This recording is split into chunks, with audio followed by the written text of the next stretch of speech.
Alright, what's up? So for those of you who are not aware, I'm actually kind of a fan of the productive output of a one Ms. Britney Spears.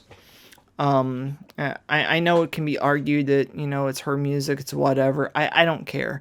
I enjoyed the songs that are on the records. That's basically the end of it. In 2002, she released her first Hollywood feature-length film, and as far as I know, it's still her only Hollywood feature-length film, entitled Crossroads. Came out the theaters that February. Then that September or August of 2002, it came to DVD in this wonderful widescreen edition by Paramount Pictures under the Paramount 90th anniversary banner. And this is actually a pretty solid loaded DVD. I mean, look at all these special features. It's absolutely jam-packed. Anywho, so I picked this up when it came out in the fall of 2002. And every now and then I turn it on. It's actually got a pretty decent support staff. So in addition to Britney Spears, we also have Zoe Saldana, which she plays Gamora in Guardians of the Galaxy. We have Taryn Manning, which she plays Pennsatucky from Orange is the New Black. We have the immortal Dan Aykroyd, who plays Britney's dad in this film. And also Justin Long is in here as Britney's science lab partner, or whatever you want to call it. So pretty actually well-rounded support staff on this film. So came out on DVD, wonderful 480p 24. And that's it. This is the only release as this film has ever gotten as far as home video. There's no Laserdisc, no VHS, no HD DVD, no Blu-ray, nothing. It's just this one DVD and that's it.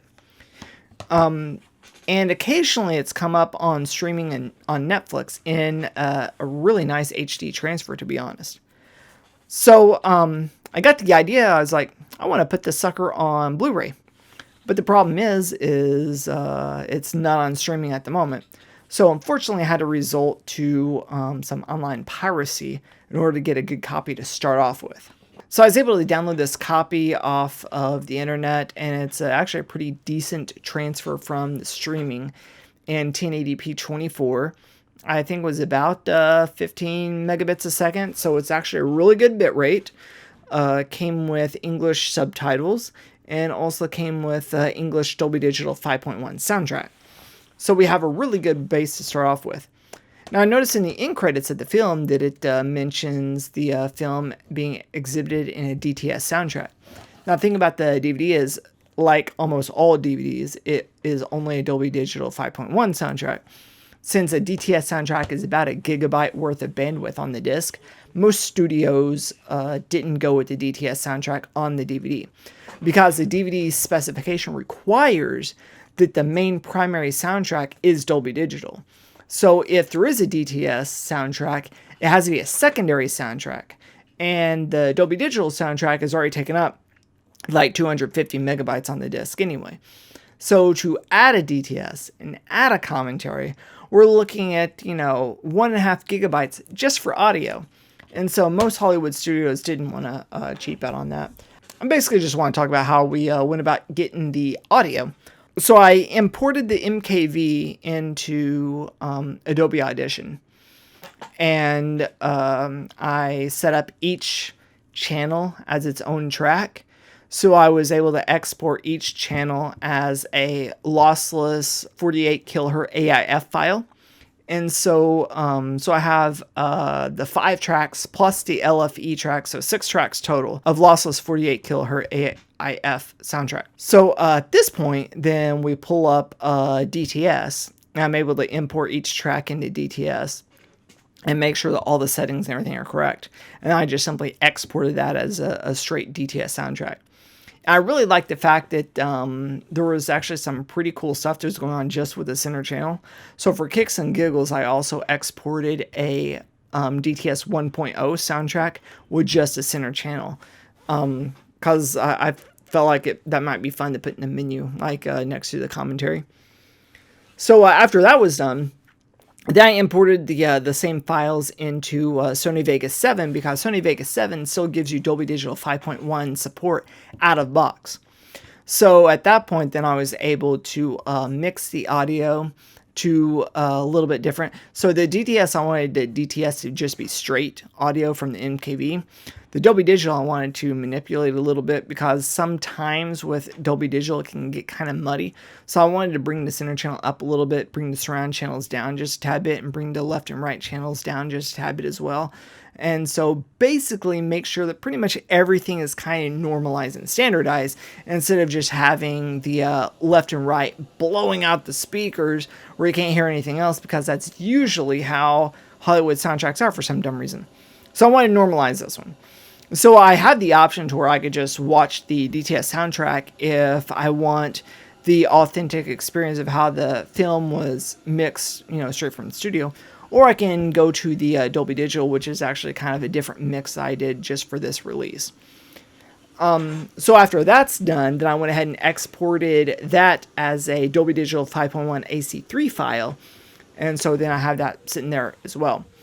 And not pictured in the video, but I ripped the commentary track from the DVD and I mixed that as a stereo track. And so I had that available as well. And I also mixed the entire thing down to a Dolby Digital stereo. So just straight Dolby Digital stereo 2.0. And so I have that exported as well. So that's how I got all the audio set up to how I want the audio to be.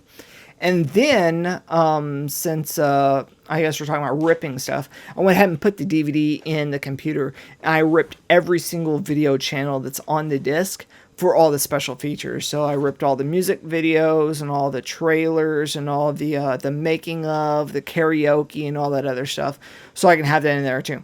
Because the goal was to have every single feature from the DVD to go to the Blu-ray. So we'll see how far I can get along with that.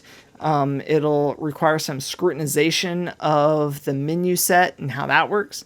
So I'm kind of curious to see how that works. But I guess that's all for this particular chapter of bringing Crossroads to Blu-ray. I just wanted to simply talk about more or less the audio and how I mix it and how I master it and how I set it up here. So I'm pretty excited to be able to add a DTS 5.1 soundtrack.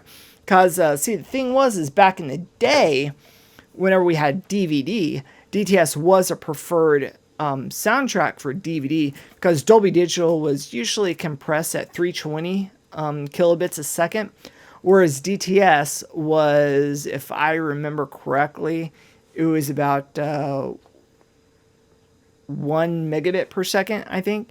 It was a higher bit rate. And also DTS was usually mixed at a higher frequency, if I remember correctly as well. I think like 92 kilohertz, whereas Dolby Digital is 48. So, in most practical standards, DTS was a better soundtrack choice.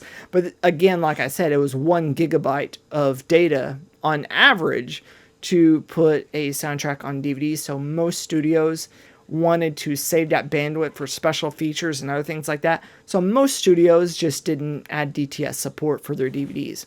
And so it's really cool to see when Blu-ray came out that almost every studio has gone with DTS Master Audio 7.1 soundtracks on Blu-ray, because this day and age, that bandwidth just really doesn't matter. And I prefer that. And I think it's also interesting that most of the studios are choosing between either DTS Master Audio or Dolby True HD. So I don't think I have any, or if I do, I'm not aware of, Blu-rays that have both DTS Master Audio and Dolby True HD. It's either one or the other. So I thought that was kind of interesting too. But yeah, so there's the audio portion of bringing Crossroads to Blu-ray. And I guess in next installment, I'll talk about probably some of the special features and how I mastered that and got that in. So thanks for watching and peace out.